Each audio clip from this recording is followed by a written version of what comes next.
जुमलेबाजों की सरकार ने असमानता बढ़ा दी है, महंगाई बढ़ा दी है, बेरोजगारी बढ़ा दी है। मुसलमानों से कुछ मत खरीदो, उनको रेहड़ी पटरी नहीं लगाने दो, उनकी दुकानों को उजाड़ डालो।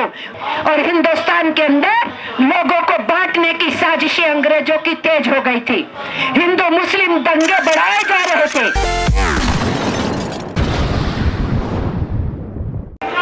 इन्होंने कहा था 100 दिन में महंगाई रोकेंगे। जनाब तब 450 का सिलेंडर था, आज 1200 रुपए का सिलेंडर है। जवाब है सरकार के पास। डींगे हाकी इन्होंने कि हर साल 2 करोड़ रोजगार देंगे, तो 9 साल में 18 करोड़ रोजगार पैदा होने चाहिए थे। लेकिन लेबर मिनिस्टर ने खुद माना कि केवल 1 करोड़ और 50 लाख के आसपास ये रोजगार पैदा कर पाए 9 साल के अंदर।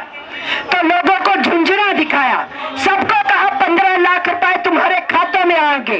जब इनसे पूछा गया कि कहाँ है हमारे 15 लाख, तो मिस्टर अमित शाह ने कह दिया ये तो जुमला था, चुनाव में बोला था, चुनाव में कही हुई बातों को क्यों यकीन करते हो। तो जुमलेबाजों की सरकार ने जो जो वायदे किए उन वायदों से मुकर गए, कुछ भी लागू नहीं किया। लेकिन हमारे देश के अंदर असमानता बढ़ा दी है, महंगाई बढ़ा दी है, बेरोजगारी बढ़ा दी है, लोगों की छत छीन ली है। और जब लोग अपने प्रश्नों पे आंदोलन करना चाहते हैं तो उनके साथ क्या रवैया है आप देख लीजिए। हरियाणा में क्या चल रहा है, लोगों को हिंदू मुस्लिम में बांटने का नारा चलता है, लोगों के अंदर बंटवारे की राजनीति की जाती है। सरकार हर मामले में फेल हो गई, इसीलिए वो किसी बात का जवाब नहीं दे सकते। तो वो पूरे देश को दंगों में धकेल के, नफरत फैला के, और आप देख रहे हैं कि मणिपुर कैसे चल रहा है। इतनी तुम्हें वोटों की भूख है, इतनी तुम्हें कुर्सी की लालच है कि पूरे उत्तरी पूर्वी भारत को मणिपुर से लेके अब बाकी राज्य चपेट में आने शुरू हुए, उसको आग में झोंक दिया। और हमारे पड़ोसी राज्य हरियाणा के अंदर तस्वीरें आ रही हैं कि गांव-गांव के अंदर पंचायतें करके ये कहा जा रहा है, भाषण दिए जा रहे हैं, मुसलमानों से कुछ मत खरीदो, उनको रेहड़ी पटरी नहीं लगाने दो, उनकी दुकानों को उजाड़ डालो, जो उनके साथ भाईचारा रखेगा उनको सबक सिखाएंगे। और तल्ली नेता लोग भाषण दे रहे हैं और सरकार वहां खामोश है। और वहां के होम मिनिस्टर ने कहा मुझे 3 बजे तक पता ही नहीं था कि नूह में क्या हो रहा है। तो भाई आप होम मिनिस्टर हैं, तो किसने बताया आपको? मुझे पुलिस ने नहीं बताया, मुझे प्राइवेट पर्सन्स ने बताया कि नूह में दंगा चल रहा है। ये होम मिनिस्टर का बयान है। और झूठ बोला, उस मंदिर के अंदर 3-4 हजार लोग कैद कर लिए गए। ये भड़काने की बात की होम मिनिस्टर ने, तो मंदिर के पंडित जी ने कहा अरे भाई श्रद्धालु लोग आए हुए थे, उनको पता लगा शहर में दंगा हो रहा है, वो बोले पंडित जी हमें अभी यहीं रहने दो, शांत हो जाएगा तो हम चले जाएंगे। तो पंडित जी ने बयान दिया ऐसा कुछ नहीं हुआ कि लोगों को कैद किया गया।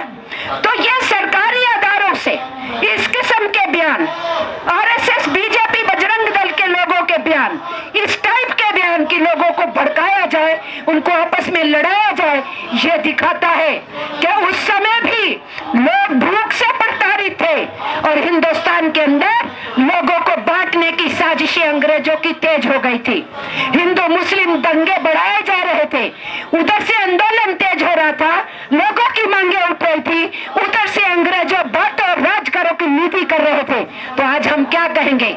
जिन्होंने अंग्रेजी राज के दौरान अंग्रेजों की कोई मुखालफत नहीं की, विरोध नहीं किया, आजादी के आंदोलन में हिस्सा नहीं लिया, अंग्रेजों की दलाली की, आज सत्ता के ऊपर बैठ के वो लोग वही कारनामे कर रहे हैं जो अंग्रेजी हुकूमत ने हमारे देश में किए थे। और इसलिए मेरा आप सब साथियों को ये कहना है कि हमारा ये 9 अगस्त का कार्यक्रम जो पूरे देश में चल रहा है, उससे पहले हम लोगों ने 30 जनवरी को कन्वेंशन किया था, उसमें कार्यक्रम तय किया, उसके तहत सारे राज्यों में कन्वेंशन की गई, उसके तहत फिर जत्थे निकाले गए, पर्चे बांटे गए, हर प्रदेश और उसी प्रचार के बाद इस 9 तारीख के पड़ाव पे हमने महापड़ाव आयोजित किया है और महापड़ाव 9 अगस्त को आयोजित किया है ताकि यहाँ से हम और अहद लेके निकले कि हम तेजी से आगे बढ़े। हम लोग किसान मोर्चे के साथियों के आंदोलनों का समर्थन कर रहे थे, पूरा प्लेटफॉर्म हमारा सेंट्रल ट्रेड यूनियंस का। अब उनके साथ हमारी 2-3 मीटिंगें हुई हैं और हम एक साथ भी किसान अपना आंदोलन चला रहे हैं, हम अपना चला रहे हैं और बीच बीच में हम एक दूसरे को समर्थन करते हुए एक साथ भी आंदोलनों को आगे बढ़ाएंगे। ये हम लोगों ने निर्णय लिया है और उसके सिलसिले के अंदर हमारी फिर से मीटिंग होने वाली है 2 दिन के बाद और 24 अगस्त को हमने मजदूरों और किसानों का राष्ट्रीय सम्मेलन तय किया है और वो जो राष्ट्रीय कन्वेंशन तालकटोरा स्टेडियम में होगा। तो श्रमिक, शहर और गांव का और पूरा का पूरा गांव, हमारा किसान और खेत मजदूर सब मिल जाएंगे जैसे तब मिले थे 1942 में। तो मिस्टर नरेंद्र मोदी और आपकी टीम सुन लीजिए, आप हम लोगों का मार्च ऑन है। तुम नहीं बदलने के लिए तैयार तो तुम बदल दिए जाओगे, ये हम कहना चाहते हैं। नहीं बैठ सकते हो कुर्सी पे। लोगों की जिंदगी की दूभर के साथ साथ देश की अस्मिता के ऊपर हमला कर दिया है। यहाँ है ना, आप सब लोग यहीं आए थे, वहां बैठी थी हमारी पहलवान महिलाएं जिनके साथ बेअदबी हुई थी, जिनको 28 मई को तथाकथित पार्लियामेंट नई के उद्घाटन के समय घसीटा गया था सड़कों पे। आप में से कई लोग उसमें थे। क्या रवैया है इनका? मणिपुर की महिलाओं के साथ जो जबर हुआ, क्या रवैया है सरकार का? और बिल्की बानोस के अपराधियों को छोड़ दिया, क्या रवैया है इस सरकार का? ये किसी के सगे नहीं है, ये सबके साथ दुश्मनाई करते हैं। जो इनको आंख में आंख मिला के अपने दुख दुखड़े को बताए और कहे कि अपनी नीतियां बदलो, उसी को ईडी दिखाते हैं, यूएपीए दिखाते हैं, सेडिशन लॉ दिखाते हैं, उसके पीछे सीबीआई भगाते हैं, उसके पीछे पुलिस लगाते हैं। ये इनका धंधा है। तो ये अंग्रेजों ने भी कर लिया था मिस्टर मोदी। आप अंग्रेज नहीं हो, आप केवल उस आरएसएस के स्वयं सेवक हो जिस आरएसएस ने अंग्रेजों की दलाली की थी। इसलिए हम आपको कहना चाहते हैं, हम श्रमिक अंग्रेजी प्रशासन से टकराए थे। इस देश के अंदर आजादी के आंदोलन का अगर सबसे अगली भूमिका निभाने वाला कोई हिस्सा था तो वो 3 हिस्से थे।